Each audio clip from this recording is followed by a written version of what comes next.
Hey kids, good morning, Pranam, Ganpati Bappa Moria. I hope you all are doing well at your sweet home. आप सभी ने बहुत अच्छे से test दिए होंगे, गणपति जी की स्थापना की होगी, एंजॉय किया होगा, मोदक खाए होंगे।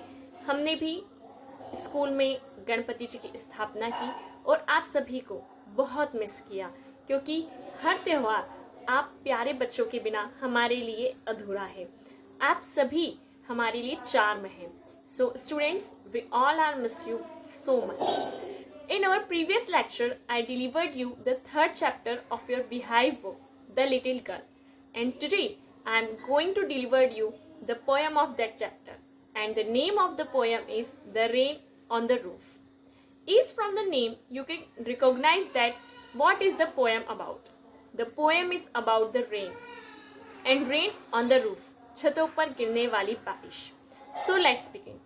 As you see on the screen, the poem is on the page number 40 on your 41 in your book. So let's start. When the sky is covered with dark clouds and it starts raining. जब आसमान काले घनघोर बादलों से घिर जाता है, चारों ओर काले बादल छा जाते हैं और क्या होता है, टन टन टन बारिश गिरना शुरू हो जाती है.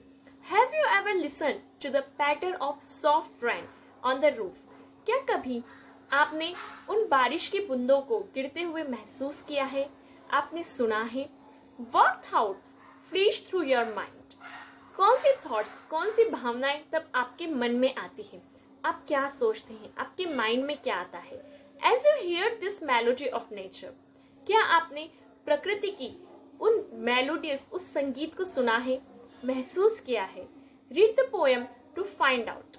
इस पोयम को आप पढ़िए and what the poet dreamt, और पोएट क्या सोचता है, क्या सुनता है, क्या महसूस करता है, उसे आप भी जानने की कोशिश कीजिए. So let's come on the first stanza. When the humid shadows hover over all the starry spheres, जब वो छिद्र, दैट मीन्स वो जो काली घनघोर बादल होते हैं, उसका जो शेड होता है वो पूरे जो हमारा स्फेयर है उस पर गिर जाता है, यानी हमारे स्फेयर को घेर लेता है. And the melancholy darkness gently weeps in reindeers, और वो जो डार्कनेस होती है, वो जो काले घनघोर बादल होते हैं, वो आंसुओं की तरह जो है बारिश के रूप में गिरने लगते हैं.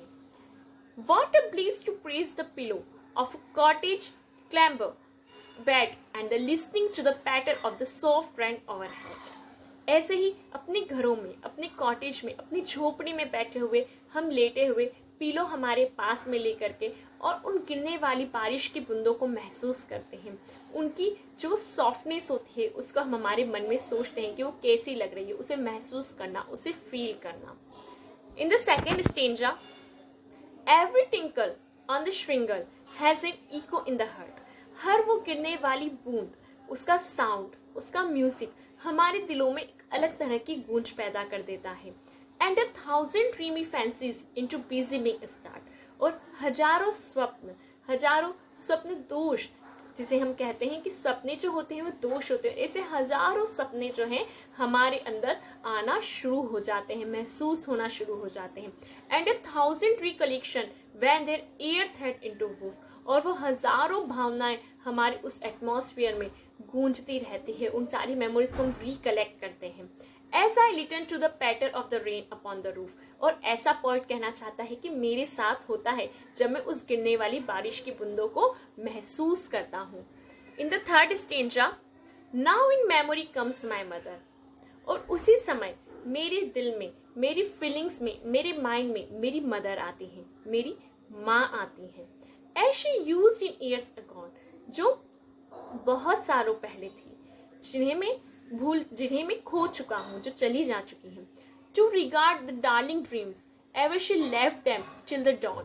किस तरीके से वो मुझे इन सपनों को देखते हुए देखती थी, मेरे सामने खड़ी रहती थी और महसूस करती थी. जब अपने कॉटेज में जो पॉइंट होता था वैसे लेटा रहता था पिलो पर, तो उसकी माँ उसे देखती थी दूर से और उसे घूरती थी, दैट मीन्स उनको निहारती थी. Era she left them till the dawn.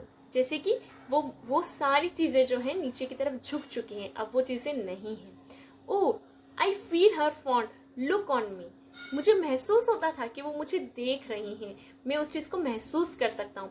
As I listen to this refrain, और मैं उन सारी चीज़ों को लिस्ट आउट कर सकता हूँ कि क्या क्या चीज़ें मेरे मन में जो भाव आते थे, उनका मन में मुझे देखकर जो भाव आते थे, उन सबको। Which is played upon the shingles by the patter of the rain. ये सारी चीज़ें जो है, ऐसा लगता था कि मैं उन चीज़ों को महसूस कर रहा हूँ, जैसे जैसे बारिश की बूंदें आ रही हैं, मैं इन सारी भावनाओं को फील कर पा रहा हूँ। मेरे मन में वो सारे जो भावनाओं के सागर है वो उमड़ रहे हैं। ऐसा जो है पोइट कहना चाहता है कि जैसे जैसे बारिश की बूंदें गिरती हैं, हम उसके बारे में क्या महसूस करते हैं, क्या उसे महसूस होता है। हजारों भावनाएं तब उसके मन में होती है।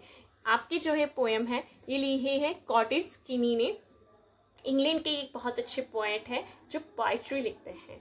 सो students, I hope you enjoyed this poem and the notes of this poem there are also glossary. I explain you tinkle light ringing sound, यानी कि किसी चीज का साउंड इस तरीके से महसूस होना। Shingle rectangular wooden the used on the roofs. क्या होता है श्रिंगल? जो बारिश की बूंदे जो उस रूफ पर गिरती है, जिन चीजों पर गिरती है, उसको श्रिंगल वर्ड यूज किया। Woof weft the thread woman across the lawn. क्या होता है? जब बुनाई का जो होता है उसको बोलते हैं वूफ, विविन करना। एरा बहुत समय पहले। Refrain a repeated part of the song, किसी सॉन्ग किसी पार्ट को बार बार रिपीट करना, महसूस करना। List all poetry would for listen. List करना मतलब कि किसी चीज को बार बार सुनना या उसको रिकलेक्ट करना। Students, I hope you enjoyed this poem. Just read this poem again and just try to understand the thoughts of the poet. And I also sent you the PDF of the notes today. Okay? I hope you all would be fine. Just enjoy the Ganesh Chaturthi. Stay home. Stay safe. Thank you so much. Bye.